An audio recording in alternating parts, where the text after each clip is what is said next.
Alguém já parou para pensar no que realmente faz um trabalho ser oficialmente insalubre aqui no Brasil? Olha, não é só uma sensação de que o lugar é perigoso, não. Existe uma regra bem específica para isso, a NR15, e ela impacta a vida de milhões de trabalhadores todos os dias.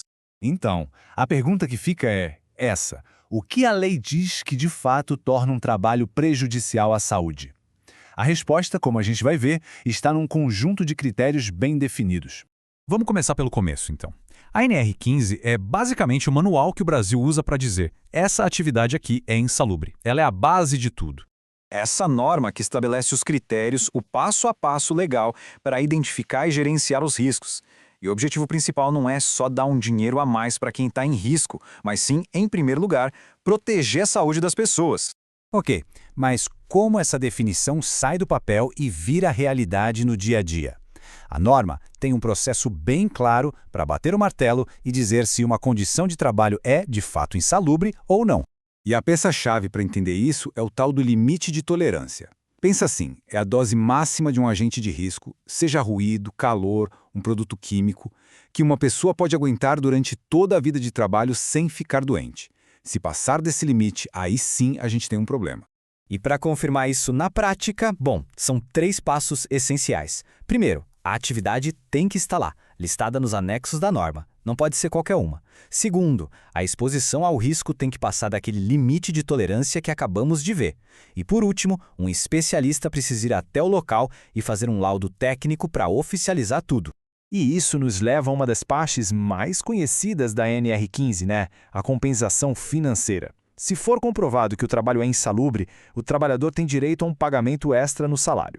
E não é um valor qualquer, não. Ele varia. Dependendo da gravidade do risco, o adicional pode ser de 10%, 20% ou até 40%. E esse cálculo é feito em cima do salário mínimo da região.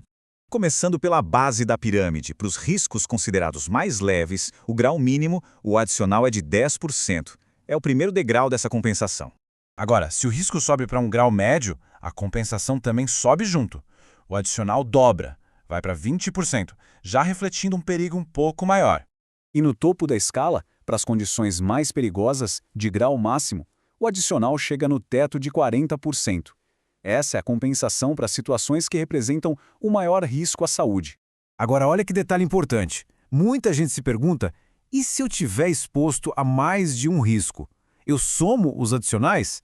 A resposta é não. A regra é bem clara, só vale o adicional do risco de grau mais alto. É proibido acumular. Para a coisa ficar menos abstrata, vamos dar uma olhada em como a NR15 funciona em situações reais do dia a dia. Os anexos da norma são cheios de exemplos. Ruído é um clássico, né? E aqui a relação é direta. Quanto mais alto o som, menos tempo de exposição é permitido. A 85 decibéis, o limite é de 8 horas. Mas sobe para 115 decibéis e esse tempo despenca para só 7 minutos. É uma diferença brutal. Com o calor, a análise é um pouco mais complexa. Não é só medir a temperatura no termômetro. A avaliação leva em conta a umidade, o calor que irradia de máquinas e até o esforço físico que a tarefa exige. Juntando tudo isso, se define o risco, que geralmente entra como grau médio. E aqui temos um exemplo de risco máximo, o trabalho hiperbárico, ou seja, sob alta pressão. Isso vale tanto para quem trabalha em túneis pressurizados quanto para mergulhadores profissionais. Em ambos os casos, o risco é considerado máximo e o adicional é de 40%. Mas atenção para este ponto que é talvez o mais importante de todos. O adicional em dinheiro não é o verdadeiro objetivo da norma. O propósito final é outro. A regra é cristalina. O adicional não é para sempre. Ele é um incentivo para que as empresas resolvam o problema na raiz. A partir do momento em que o risco é eliminado ou controlado, o pagamento extra acaba. Simples assim. E como se elimina o risco? Bom, existem 2 caminhos principais. O ideal é adotar medidas coletivas que protejam todo mundo, como instalar um sistema de ventilação melhor. Se isso não for o bastante, aí entram os equipamentos de proteção individual, os famosos EPIs.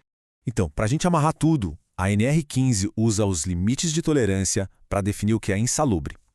Ela cria uma compensação em 3 níveis, dá exemplos práticos para riscos como ruído e calor, mas, o mais importante, o foco dela é sempre eliminar ou neutralizar o risco.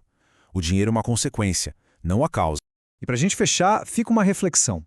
Conhecer a regra é o primeiro passo, claro. Mas o grande desafio é garantir que ela seja cumprida, né? Como fazer com que esses padrões de segurança que são tão cruciais sejam de fato uma realidade para todos os trabalhadores?